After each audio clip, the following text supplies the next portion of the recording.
Hi friend, मैं नंदलाल मौर्य आपके YouTube में स्वागत करता हूं। आज हम लोग प्रैक्टिस सेट नंबर 15 बी देखेंगे, जो 26 से लेके 50 तक का क्वेश्चन है। लेवल 4 का क्वेश्चन है। ये शिफ्ट 10:30 बजे से 12 बजे के बीच में क्वेश्चन आया हुआ था। N T P C C B T two exam date 10/5/2022 का क्वेश्चन है। प्रैक्टिस है। टोटल सॉल्व कराएंगे, 150 सेट सॉल्व कराएंगे, जिसमें से प्रैक्टिस सेट नंबर 15 बी चल रहा है। और प्रैक्टिस सेट नंबर 15 ए का क्वेश्चन डिस्क्रिप्शन में दिया गया है, या प्लेलिस्ट में हमारे जाके देख सकते हैं। देख सकते हैं। चलिए स्टार्ट करते हैं। पहला नंबर का क्वेश्चन क्या कहता है? कह रहा है 4 किलोमीटर प्रति घंटे की चाल से चल रही एक लड़का किसी वर्गाकार मैदान को विकर्ण 36 सेकंड में पार करता है, तो मैदान का क्षेत्रफल ज्ञात कीजिए। अब हमको विकर्ण ज्ञात करना है। देखिए वर्ग बना हुआ है, इसका मतलब जो भुजा आपका ए यहाँ रहेगा।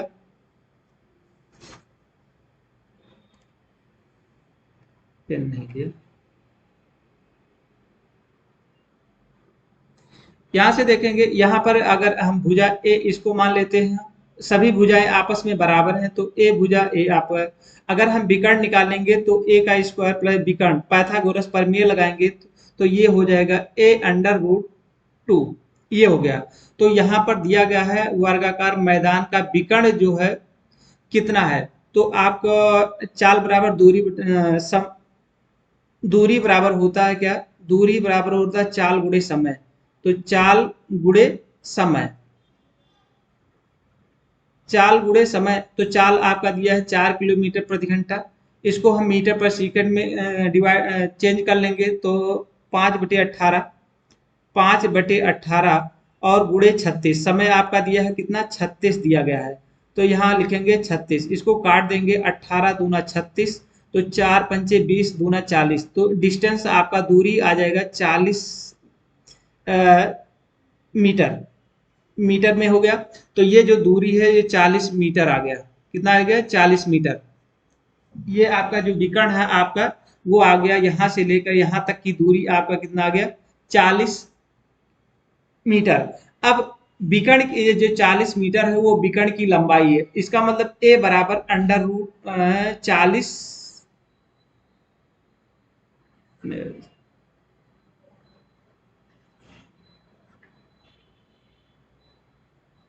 अब यहाँ का दिया क्या है? ए अंडर रूट 2 बराबर आपका 40 हो गया। तो ए बराबर आपका हो जाएगा 40 अंडर नीचे डिवाइड हो जाएगा। फिर परिमेयकरण कर देंगे, ऊपर नीचे 2 का गुणा करेंगे, तो ये अंडर रूट 4 ये हो जाएगा 40 अंडर रूट 2 बटे ये हो जाएगा कितना? नीचे नीचे आ जाएगा 2। 2 से इसको काटेंगे तो ये हो जाएगा 20। अब ये हो गया 20 अंडर रूट 2। ये ए की वैल्यू, किसकी वैल्यू आ गई? ए की वैल्यू। तो इसकी जो वैल्यू आ गई 20 अंडर रूट 2 आ गया। अब कह रहा है कि मैदान का क्षेत्रफल बताइए। तो मैदान का क्षेत्रफल क्या हो जाएगा? मैदान का क्षेत्रफल भुजा का स्क्वायर होता है। तो भुजा का स्क्वायर आप निकाल चुके हैं कितना?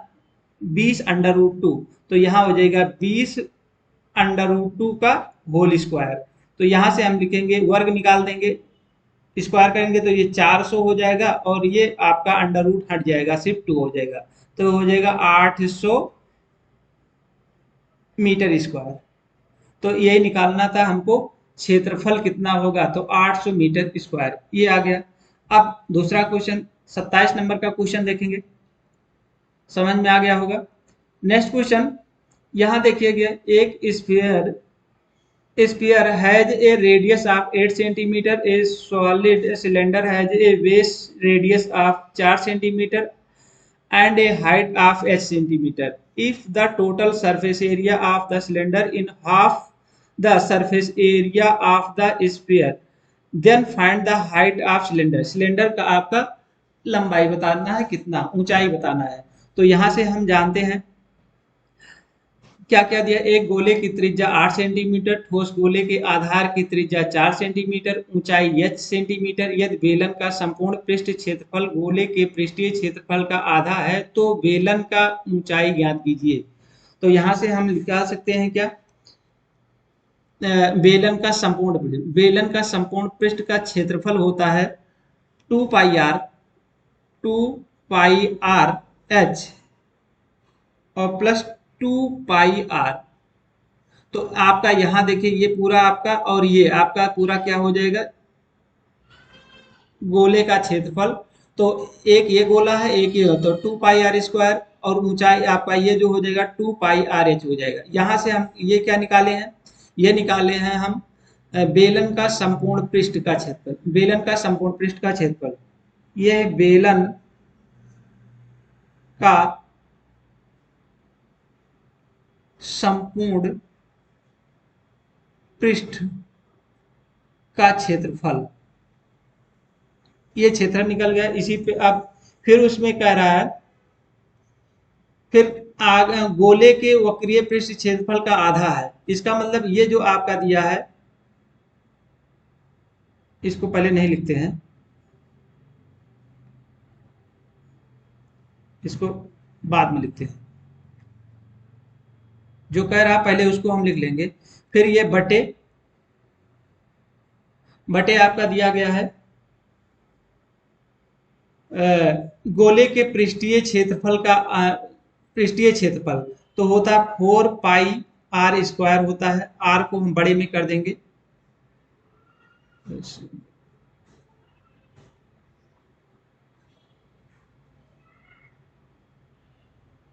यहां लिख रहे हैं गोले का पृष्ठीय क्षेत्रफल, गोले का पृष्ठीय क्षेत्रफल। तो ये हो जाएगा। अब यहाँ पर बेलन बेलन का संपूर्ण पृष्ठ क्या होता है, 2 pi r into r plus h, हम इस तरह से लिख सकते हैं। और नीचे आपका हो जाएगा 4 पाई आर स्क्वायर क्योंकि बड़ा कैपिटल में है, एक बड़े क्योंकि इसका इसका रेडियस अलग अलग है, तो एक स्मॉल में रखिए, एक कैपिटल में रखिए। अब यहाँ गोले की त्रिज्या मतलब आर बराबर दिया है 8 और आपका स्मॉल आर की वैल्यू मतलब बेलन का क्षेत्रफल दिया है 4 सेंटीमीटर और एच हमको निकालना है। ठीक है, एच निकालना है। अब ये कह रहा है कि बेलन का संपूर्ण पृष्ठ गोले के पृष्ठीय क्षेत्रफल का आधा, इसका मतलब ये दोनों 1/2 के बराबर है, सीधे ऐसे हम कह सकते हैं 1/2 के बराबर है। अब हम इसी में रख देंगे, यहाँ से देखेंगे पाई से पाई कट जाएगा, 2 दूनी 4 हो जाएगा। यहाँ आर की वैल्यू हम स्मॉल में तो 4 लिखेंगे, एच को हमको निकालना है, एच को ऐसे रहने दीजिए, यहाँ 4 हो जाएगा। नीचे आपका हो जाएगा 2 और गुड़े आर की वैल्यू है कितना, 8 × 8, तो 8 × 8 अब बराबर आपका हो जाएगा 1/2। अब यहाँ से इसको काट देंगे, 4 दूनी 8, 2 हो गया, 4 दूनी 8 2 हो गया। अब यहाँ से 2 से 2 इधर नीचे में कट जाएगा। अब यहाँ 8 दूनी 16, यहाँ हम लिख सकते हैं h प्लस 4/8 दूनी 16 बराबर 1। 16 को इधर ट्रांसफर कर लेंगे तो आर एच प्लस 4 बराबर 16। तो h बराबर आप क्या है, 16 में से 4 निकाल देंगे तो 12। तो आपका आंसर आ गया, ऊंचाई कितना हो गया, यहां से यहां तक की जो ऊंचाई आपका है ये हो जाएगा h बराबर यहाँ 12। इसी को हमको निकालना था, तो h बराबर 12 सेंटीमीटर आ गया। इस तरह से इसको सॉल्व कर लेंगे। नेक्स्ट क्वेश्चन, अगला क्वेश्चन देखें क्या कर रहा है। 28 नंबर का क्वेश्चन, यहाँ देखिए यहाँ पर एक समलंब चतुर्भुज है। क्या है, समलंब चतुर्भुज हमको निकालना है। The length of pair of parallel side of trapezium respectively 18 centimetre और 15 सेंटीमीटर। ये जो बड़ी वाली भुजा है वो कितना है, यहाँ से यहाँ तक ये है 18 सेंटीमीटर और छोटी वाली भुजा है ये 15 सेंटीमीटर। और ये जो आपके इन दोनों का डिस्टेंस कितना है, ये बोथ साइड दोनों साइड में 12 है, तो आप चाहे इसको लेंगे 12 ये है। तो फार्मूला समलंब चतुर्भुज का क्षेत्रफल होता है, समलंब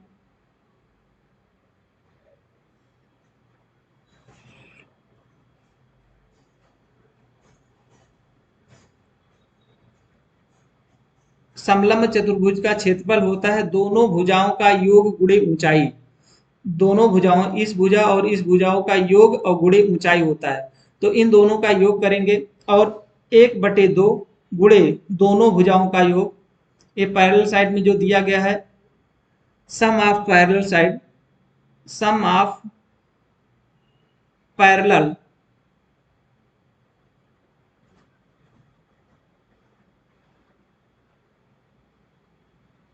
parallel side, sum of parallel side into height,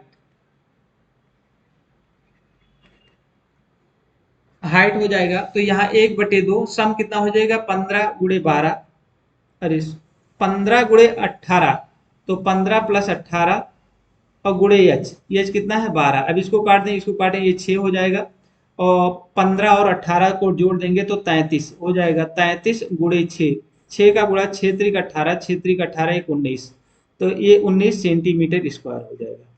तो यही हमको निकालना था, तो ये हो जाएगा 198 सेंटीमीटर स्क्वायर। ऑप्शन नंबर तीसरा सही है। नेक्स्ट क्वेश्चन देखें क्या करा, अगले क्वेश्चन पे चलते हैं। यहाँ पर देखें, वर्ष डाट में पुणे, सतारा और महाराष्ट्र के अन्य जिलों में परमहंस मंडली का गठन किया गया था। तो ये किया था 1849 ईस्वी में हुआ था। वर्ष 1849 में पुणे, सतारा, महाराष्ट्र के अन्य जिलों में परमहंस मंडली का गठन किया गया था। नेक्स्ट क्वेश्चन है, यहाँ देखेंगे किसी गोले में एक बेलन अंतर्निहित है और गोले की त्रिज्या बेलन की त्रिज्या की 5/6 गुनी है। बेलन के आयतन और गोले के आयतन का अनुपात ज्ञात कीजिए। इसको हमको निकालना है।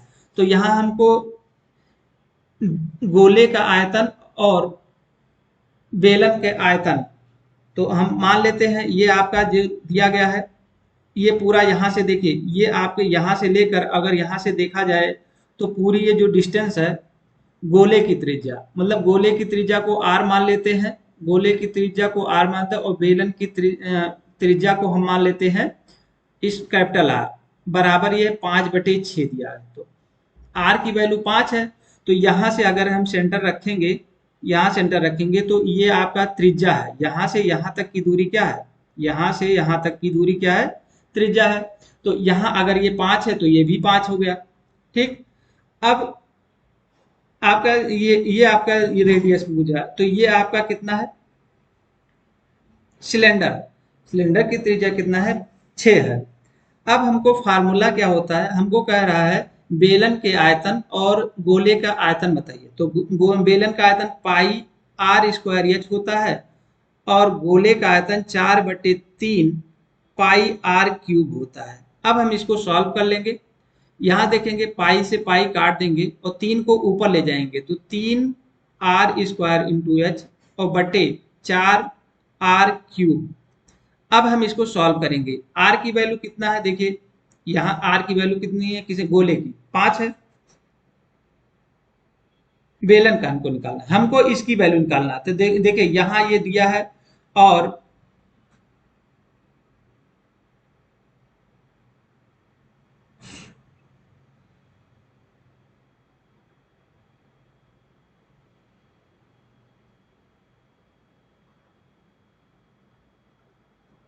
यहाँ से r बराबर दिया है गोले का 5, ये पूरा ये कितना हो जाएगा, ये 10 हो जाएगा। ऊंचाई आपका 10 है, ऊंचाई 10 हो गया। अब हम इसको 10 लाने के लिए क्या करेंगे, और ये आपका 6 है।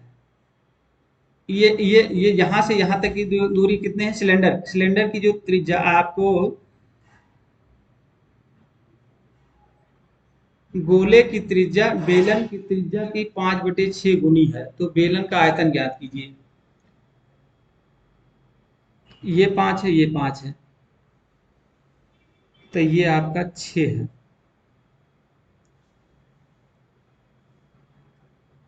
सिलेंडर का, तो हमको इसकी दूरी निकालना है। तो पाइथागोरस प्रमेय लगा के, ये 10 हो गया, 10 धाम 100 और 6 जोग 36, ये 64। ये तो यहाँ से यहाँ तक की दूरी कितनी हो जाएगी, यहाँ से यहाँ तक की दूरी 8 हो जाएगी।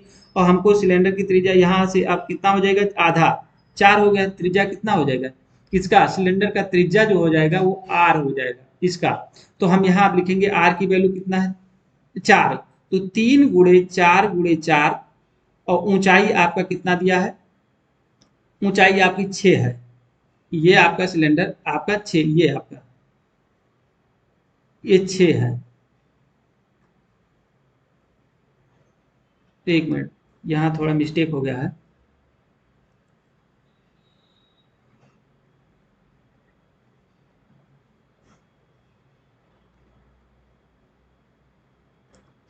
मिस्टेक क्या हुआ, ये जो आपका दूरी है यहाँ से यहाँ तक की दूरी ये 6 है, और त्रिज्या है, सॉरी, और हाँ ठीक है, ये 5 है और ये 5 है, इसको निकालेंगे तो 4 हो जाएगा। अब इसमें रख दीजिए, ये ऊंचाई आपका h है। ऊंचाई कितना, ऊंचाई आपका दे रखा है,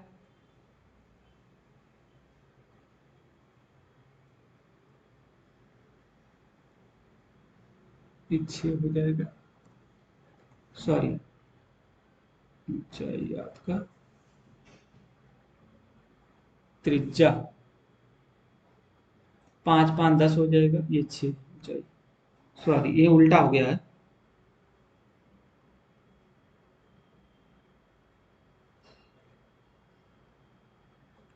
यहाँ हम ले लेंगे, देखिए ये आपका 5 जो है, त्रिज्या जो है आपका, ये ऊंचाई आपका यहाँ से है 6, ये टोटल यहाँ से यहाँ तक की 6 है, और यहाँ आपका त्रिज्या है, यहाँ से अगर हम निकालेंगे तो ये 5 है, ये भी 5 है, और इसको निकालेंगे तो 8 हो जाएगा, इस तरह से है।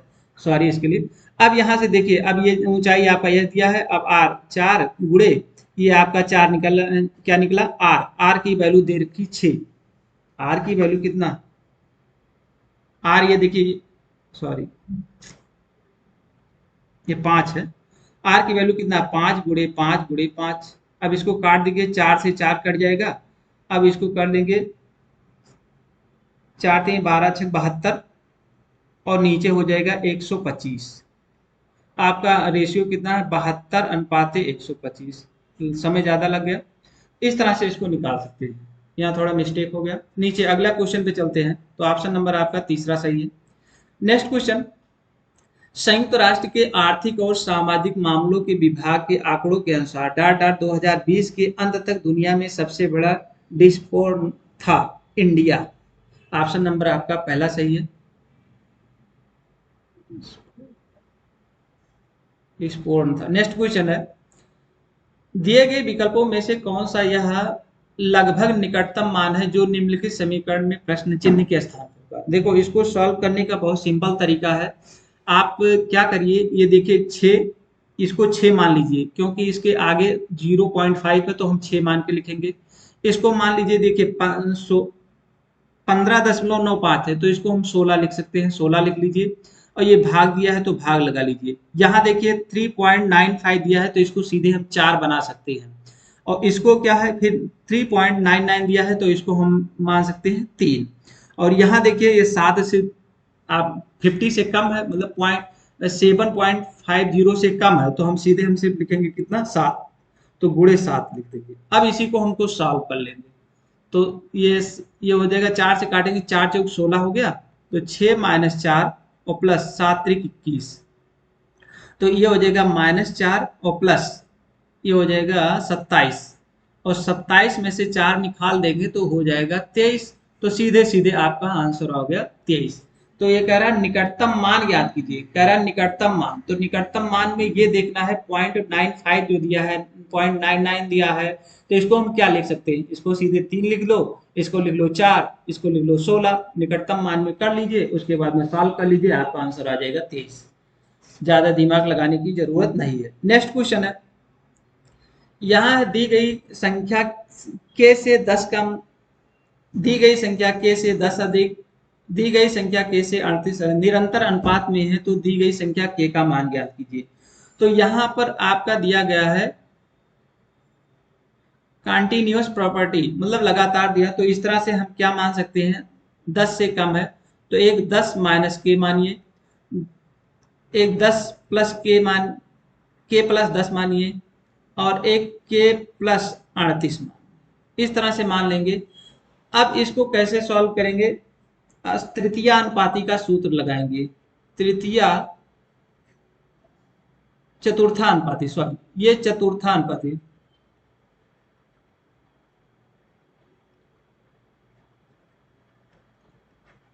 चतुर्था अनुपाती हम लगा, तृतीय अनुपाती लगाएंगे, सॉरी,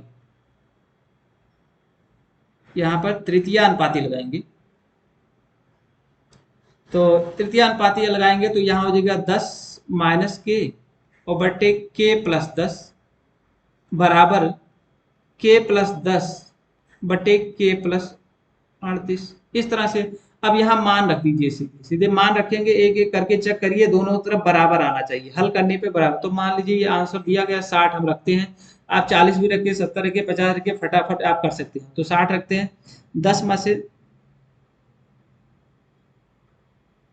में से 60 निकाल दे, के से 10 कम, के से 10 कम है, यहाँ के से 10 कम लिखा हुआ है, के से 10 कम। चलिए अब यहाँ 60 रखे हैं, 60 माइनस 10 बटे 70 हो जाएगा। यहाँ पर भी रखिए 60 और प्लस 10 और 60 प्लस 38, ये हो जाएगा, इसको काटेंगे तो हो जाएगा 50 बटे 70 और ये हो जाएगा 70 बटे, एक जीरो कट जाएगा, इसको काटेंगे 8 और 6 3 9, इसको और काट दिए, 7 से 7 धाम 70 और 7 से काटें, 7 करने में 7 7 चौक 28, इसको 5 से 2 से काट, 2 पंचे 10, 214, दोनों तरफ देखिए 5/7 और बराबर 5/7 बराबर आ रहा है। तो इस तरह से हम लगा सकते हैं ऑप्शन नंबर तीसरा, इस तरह से इसको सॉल्व कर सकते हैं। नेक्स्ट क्वेश्चन है, यहाँ पर एक निश्चित काम को करने के लिए ए बी सी की क्षमताओं का अनुपात 3:5:8 दिया गया है। एक समान काम करते हुए हुए इस काम को 15 दिनों में पूरा कर सकते हैं। यदि केवल ए और बी एक साथ 12 दिन तक काम करने के बाद काम छोड़ देते हैं तो शेष काम अकेले सी द्वारा कितने दिनों में पूरा कर लिया जाएगा। तो इसको देखें कैसे सॉल्व किया है। यहाँ पर हमको ए बी सी की क्षमता दिया है, ए अनुपाते बी अनुपाते सी दिया है, कितना 3 दिया गया है, 5 दिया गया है और 8 दिया गया है। कह रहा है एक साथ काम करते हैं 15 दिन तक, दोनों काम कितना करते हैं 15 दिन तक काम करते हैं। तो 8 8 दूनी 16, ये हो जाएगा 16। तो कुल काम कितना करेंगे, 15 दिन काम करे तो 15 का गुणा कर दीजिए, तो ये हो जाएगा 240 काम किए, काम किया टोटल, कुल काम कितना हो गया, कुल काम 140 काम हो गया, टोटल 140 काम है। अब उसमें से क्या कह रहा है, ए बी 12 दिनों तक काम करता है, ए बी 12 दिनों तक काम करता है, मतलब ये दोनों एक साथ एक काम, 3 और 5 जो अनुपात दिया गया है क्षमताओं का, वो 12 दिन तक काम, तो 5 3 8 और 8 गुणे 12, 12 8 96, मतलब वो 96 काम कर चुका है, क्योंकि ए बी काम करता है तो 96 काम करता था, 9 96 घटा देंगे तो ये हो जाएगा 10 में से 6 गई 4 और 13 में से 9 गए 4 और ये 144 काम बचा हुआ है। 144 काम कौन करेगा, अब करेगा सी वाला काम करेगा। तो सी की क्षमता कितना 8, तो 8 से हम भाग दे देंगे, 8 करने में 8 8 अठाई 64, तो कितना काम होगा 18 दिन में। तो कह रहा है सी द्वारा कितने दिनों में पूरा काम करेगा, तो 18 दिन में वो पूरा काम कर देगा, उसके बाद 18 दिन काम करेगा, वो काम पूरा हो जाएगा। तो ऑप्शन नंबर आपका तीसरा सही है। नेक्स्ट क्वेश्चन पे चलते हैं। यहाँ 9 वर्ष को अलग अलग भागों में विभिन्न नामों से मनाया जाता है, ये भैया हमको भी नहीं पता है, इसको देखिए कैसे दिया गया। नौरेह, नौरेह ए का डी, मतलब ए का डी सही है, ये सही है, और फिर उसके बाद में दो का दूसरा का सी सही है, दूसरा का सी सही है, तीसरा का ए सही है, और चौथा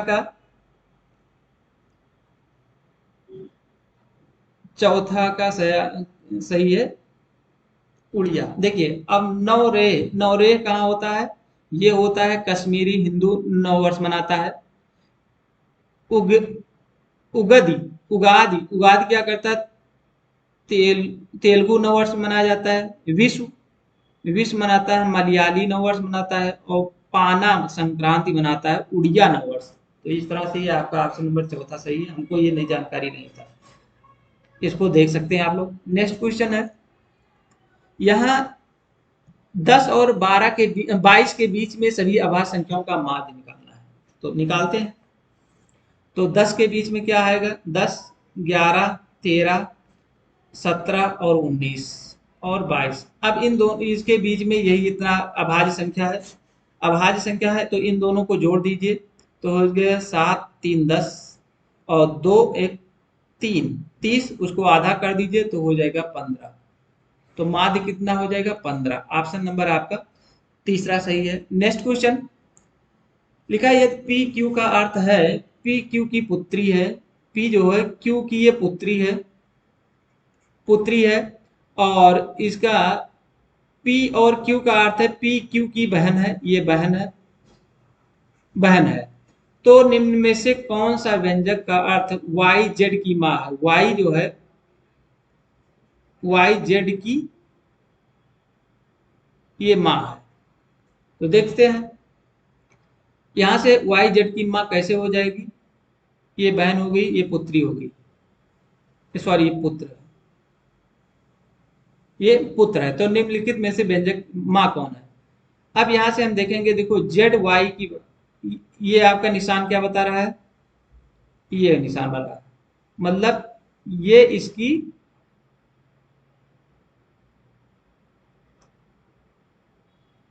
क्या है? सीधे दिख रहा है पुत्र, क्या है? पुत्र है, ये पुत्र है क्योंकि वाई जेड की माँ है। वाई जो है जेड की माँ है, तो जेड की माँ, तो संबंध आपका ये दिख रहा है, ये निशान लगेगा। और फिर कह रहा है ये निशान वाई जेड एक्स। अगला कह रहा है पी क्यू की बहन है। पी जो है क्यू की बहन है, क्यू की बहन है, तो इसको आप बहन मानते हैं, बहन है। तो ऑप्शन नंबर आपका दूसरा सही है। नेक्स्ट क्वेश्चन है क्लियर लाइट ऑफ डे नामक पुस्तक के लेखक कौन है? तो अनीता देसाई। ऑप्शन नंबर आपका पहला सही, अनीता देसाई। नेक्स्ट क्वेश्चन है चार संयुक्त युग्म दिए गए हैं जिनमें से 3 किसी तरह से संगत हैं और एक असंगत है, असंगत का चयन करें। तो यहां से देखेंगे, अगर इसको हम देखेंगे तो 6 का क्यूब है पहला, और ये आपका 8 का क्यूब है। ये देखेंगे, इसको देखेंगे 4 का क्यूब है और ये है 6 का क्यूब है। और ये देखिए ये 5 का क्यूब है और ये 7 का क्यूब है। तो नीचे वाला देखें, ये 7 का क्यूब है और ये आपका दिया गया है, इसका फैक्टर करेंगे तो 364 गुणे 2। तो इसका कोई फैक्टर नहीं बन रहा है, इसका कोई फैक्टर नहीं है, तो अलग असंगत है। तो ऑप्शन नंबर चौथा सही है। नेक्स्ट क्वेश्चन है, ये देखिए इसको सरल करना है। तो यहाँ क्या करेंगे, इसको 963 प्लस 8 त्रिक 24 प्लस 3 एक कोष्टक में था, दूसरे कोष्टक में क्या है 9 चौक 36 और इसको भाग देंगे 8 9 72, ये हो जाएगा। इन दोनों को जोड़ेंगे तो 45 हो जाएगा और भागे इन इस सबको जोड़ेंगे तो ये 90 हो जाएगा। उन 45 दूना 90 होता है। ऑप्शन नंबर आपका चौथा सही है, 2 आ गया, ऑप्शन नंबर चौथा। नेक्स्ट क्वेश्चन है, यहाँ पर दिया गया है मान लीजिए n वह छोटी संख्या है जो 15, 25, 35, 40 और 42 से विभाजित करने पर प्रत्येक स्थिति में शेषफल 1 प्राप्त होता है। तो n जो है 271 से विभाजित है। n वाली संख्या बताना है जो 71 से विभाजित हो। तो n के अंकों का योग ज्ञात कीजिए। अब हम पहले क्या करेंगे, इसका एलसीएम ले लेंगे। इसका 15, 25, 35 और 40, 42 का एलसीएम लेंगे तो आपका आ जाएगा कितना, 4200। इसको करिएगा। फिर कह रहा है शेष 1 बच जाता है, तो इसमें 42, सॉरी शेष 1 बच जाता है,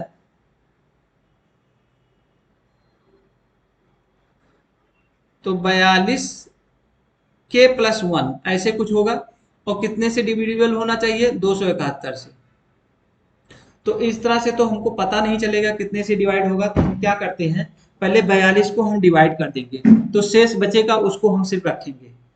तो देखें, अगर हम इसको 4200 को हमको 271 से भाग देंगे तो कितनी बार जाएगा, पहले एक बार जाएगा तो 271, इसको काटेंगे तो हो जाएगा 1490 आ जाएगा, एक जीरो बढ़ा लेंगे। फिर ये 5 बार जाएगा, 5 बार जाएगा, ये हो जाएगा 355, इसको ये आ जाएगा 135 घटाने पर। अब यहाँ पर हम सरल कर लिया, ये और सरल हो गया, शेष कितना बचा आपका 135, तो हम यहाँ पूरा पूरा डिवाइड हो गया। अब शेष बचा है उसको 135 के प्लस 1 लिख सकते हैं बटे 71, इस तरह से हम बना सकते हैं। बनाने का तरीका ये है। अब हम क्या करेंगे, इसमें कितने का गुणा कर दें, पहले हम k बराबर 1 रखेंगे और k बराबर 2 रखेंगे। तो हम पहले k बराबर 1 रखेंगे तो कटेगा नहीं, तो k बराबर 2 रखते हैं, तो ये 2 रखेंगे यहाँ 135 प्लस 2 प्लस 1 बटे 271। अब इसको गुणा कर लेते हैं, 5 दूनी 10 और 3 दूनी 6, एक 7 और 2 और प्लस 1, इसका मतलब 271 और बटे 271 डिवाइड हो जा रहा है। इसका मतलब कंफर्म हो गया कि हमको यहाँ के के स्थान पे क्या रखना है, तो के स्थान पे रखना है आपको। अब इसको मिटा देता हूं,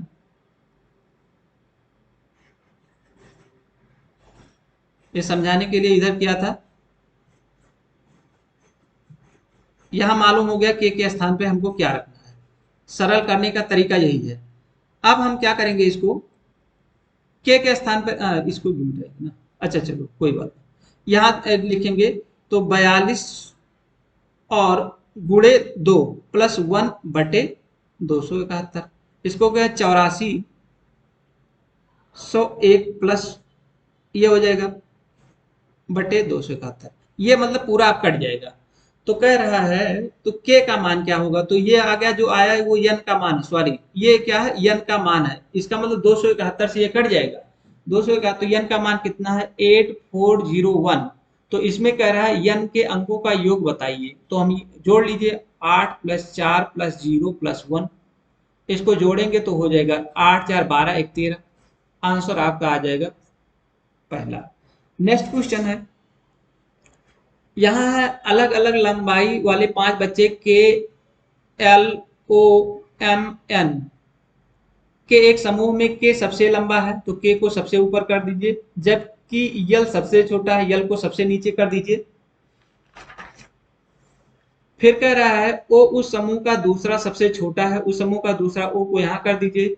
यम यन से लंबा है, तो यम को ऊपर रख दीजिए और यम को ऊपर रखिए, यन को नीचे रख दीजिए। तो कह रहा है कि इनमें से तीसरे स्थान पर कौन है, तो तीसरे स्थान पर आपका यन है, तो ऑप्शन नंबर आपका चौथा सही है।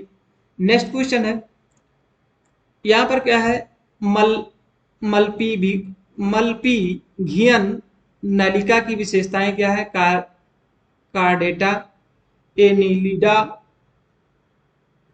इचिनोइमोर, इचिनोड, मेरटा, आर्थ्रोपोडा। तो ये आर्थ्रोपोडा है, इसके बारे में जानकारी नहीं है, इसको आप लोग देख लीजिए गूगल पे। नेक्स्ट क्वेश्चन है, ये शब्द को देखिए, ये शब्द दिया है, इसमें शब्दों के अक्षरों को ऐसे कितने जोड़े हैं जिनके बीच में उतने ही अक्षर हैं जितने अंग्रेजी वर्णमाला के क्रम है, तो हम लिख देते हैं CLUSTE,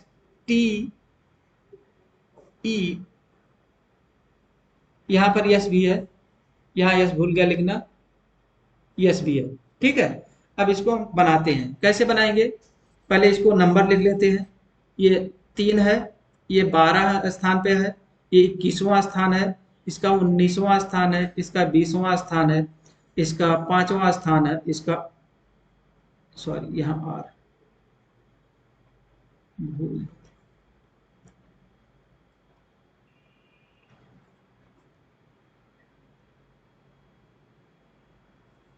और आर और यस ये दिया गया है 5वां, ये हो गया 18वां, ये हो गया 19वां।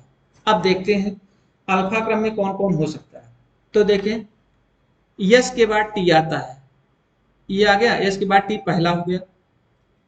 दूसरा आर के बाद यस आता है, ये दूसरा हो गया।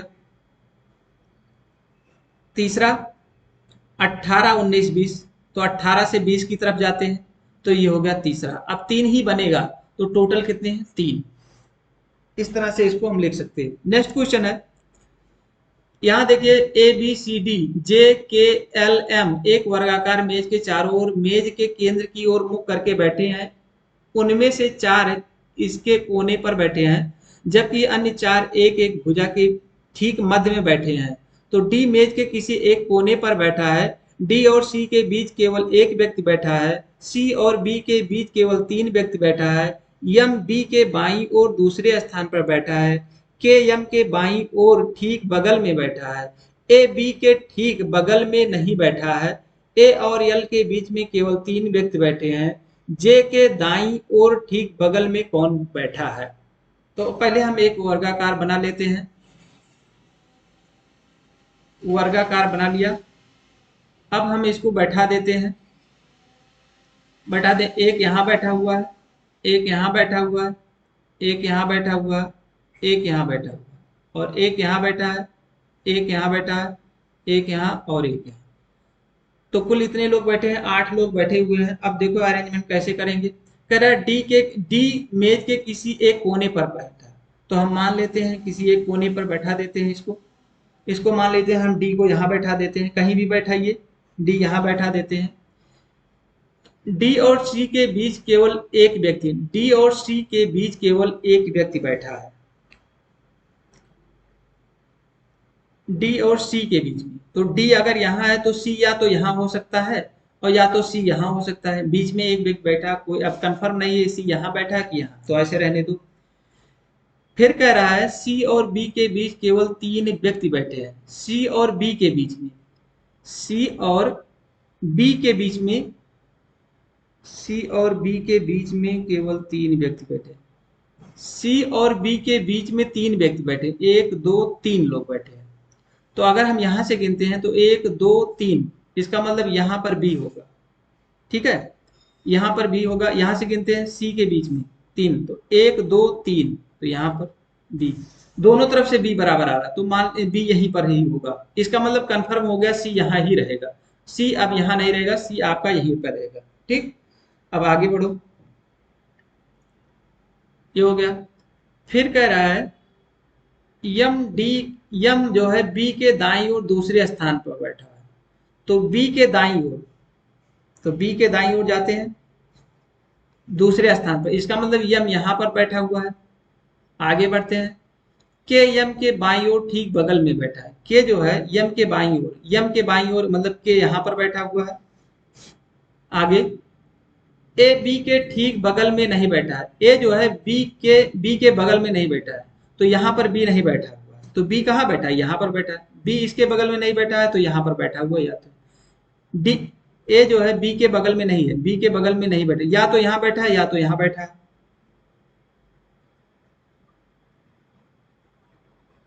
तो ए मान लेते यहाँ बैठा हुआ। चलिए, अब कह रहा है ए और यल के बीच में केवल 3 व्यक्ति, ए और यल के बीच में, ए और यल के बीच में 3 लोग बैठे हैं। तो अगर एक को यह मानते हैं तो 1 2 3 यहां तो बैठे, इसका मतलब यल यहां बैठा हुआ है। कंफर्म हो गया, यल यहां बैठा है, तो एक बचा हुआ, तो जे यहां बैठा दीजिए। अब मुझे क्या रहा है, जे के दाईं ओर ठीक बगल में कौन बैठा है। जे के दाईं ओर बगल में कौन बैठा है, तो जे के दाईं कौन है, डी बैठा हुआ। तो ऑप्शन नंबर आपका तीसरा सही है। इस तरह से अरेंज करके बैठा सकती है। नेक्स्ट क्वेश्चन चलते हैं। हिंदुस्तानी शास्त्रीय संगीत की शिक्षा प्रदान करने के लिए प्रयागराज में वर्ष डॉट डॉट में प्रयाग संगीत समिति की स्थापना की गई थी। तो 1926 ईस्वी में की गई थी। नेक्स्ट क्वेश्चन पे चलते हैं। रवीश ने एक पुस्तक का 4/5 भाग पढ़ा, जबकि सोमा ने पुस्तक पढ़ रही है। उसने उस पुस्तक का केवल 5/8 भाग पढ़ा, सोमा ने। हालांकि उनमें से प्रत्येक को अगली अपनी अपनी पुस्तक से 120 पृष्ठ बाकी पढ़ने अभी शेष बाकी है। सोमा ने रवीश द्वारा पढ़े गए पृष्ठों की संख्या का कितना हिस्सा पढ़ा। चलो देखिए, यहां से क्या है, 4/रवीश ने, रवीश को x मान लीजिए, तो 4/5 भाग रवीश ने पढ़ा, और y मान लेते हैं किसका, सोमा को, y सोमा को मान लेते हैं, रवीश को x मान लेते हैं। तो ये 5/8 भाग किसने पढ़ा? y ने पढ़ा, सोमा ने पढ़ा, पढ़ चुकी है। अब शेष क्या बचा? शेष जो बचा है, शेष भाग कितना बचा है? 1/5 भाग बचा, और इसका क्या? 3/8 भाग बचा। लेकिन दोनों पृष्ठों में कितना है? 120 बाकी है, इसका भी 120 ही बाकी है और इसका भी 120 बाकी, इसका मतलब दोनों आपस में बराबर है। तो इस तरह से इसको हम कह सकते हैं x/5 बराबर 3/8y। तो हम x/y बराबर हम लिख सकते हैं 15/8। ये हो गया। इसको क्या लिख सकते हैं? इसका मतलब ये भी बराबर ही तो,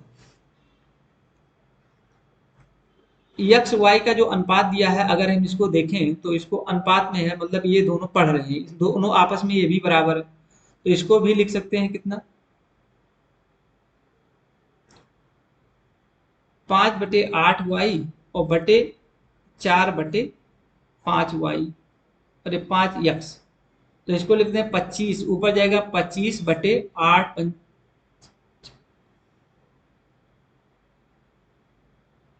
कितना हो जाएगा?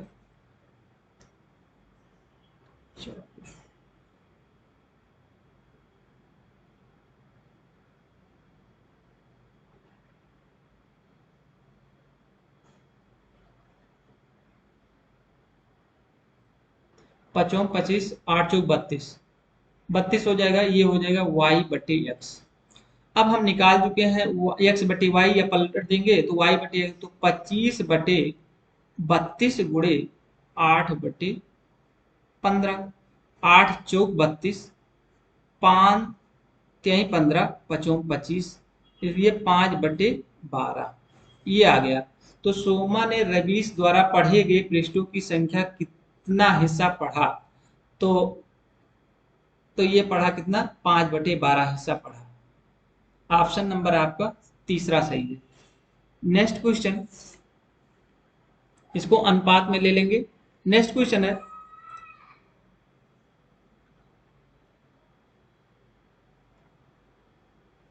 आलोक एक कक्षा में वर्ष से आलोक एक कक्षा में शीर्ष से 19वां स्थान पर था और नीचे से 38वां स्थान है। टोटल संख्या ज्ञात कीजिए। तो 19 + 38 -1 कर दीजिए, 1 कम कर दीजिए।